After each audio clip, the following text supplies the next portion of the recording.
skip DNA tests in order to speed up family reunifications. We now know of at least 5 cases of illegals crossing with children that were not theirs. So is skipping DNA tests really the way to go? Joining me now to discuss is the Director of Policy Studies at the Center for Immigration Studies, Jessica Vaughan, President of the National Border Patrol Council, Brandon Judd, and Democratic strategist Mustafa Tamiz. Thank you all for joining us this morning. Mustafa, let's start with you. Why should DNA tests be stopped, if at all? Well, look, I mean, we're a nation of 320 million people. These 3,000 families were legally asking for asylum. And rather than giving them an asylum hearing, we separated them from their kids. And now are basically saying that if you take your asylum application back, we may or may not bring you back with your kids. That actually makes no sense. This DNA testing stuff doesn't make sense. We're living in an age where we can track FedEx packages by the hour, and we can't reunite these kids. We need to get back to normalcy and stop trying to hide behind these 3 or 4 DNA tests that didn't go well out of 3,000. But in fairness, and Jessica, I'll bring you in, you do have adults trying to bring kids over the border that are not theirs. That's right. It happens far too often, and we've seen that there is a fair number of cases within this small group of people that have already been tested who turned out not to be the parent of the child.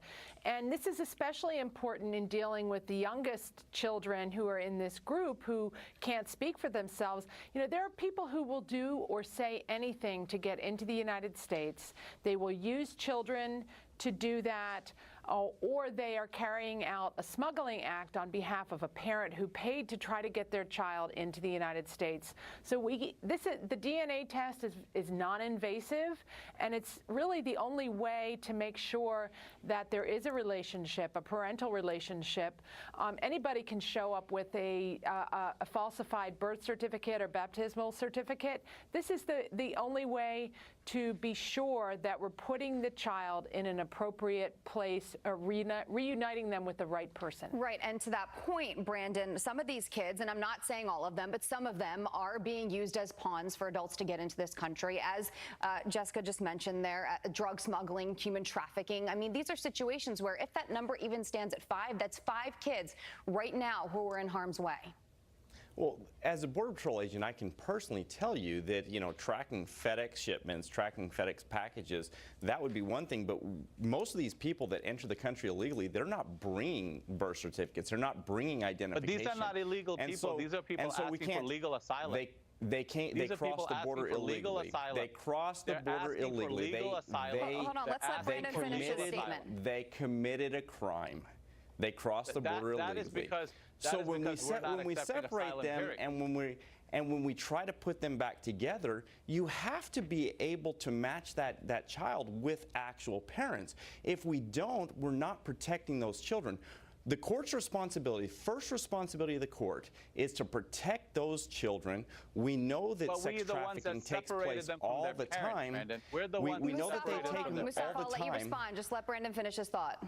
So we have to be able to put these children back together with actual parents, and we have to be able to verify that these people are the actual parents of these children. If we don't, we're not taking care of the children, and we're putting the children actually in harm's way, which we should never do. Mustafa, you've got about 15 seconds to respond. Go ahead.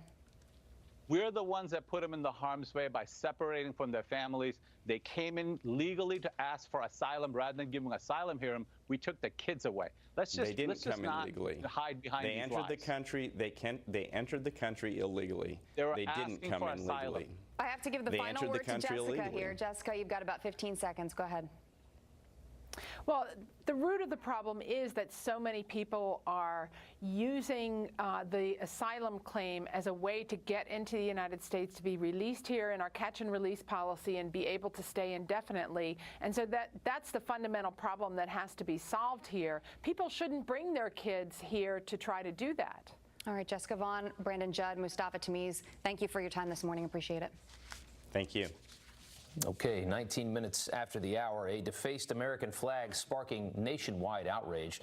But instead of removing it from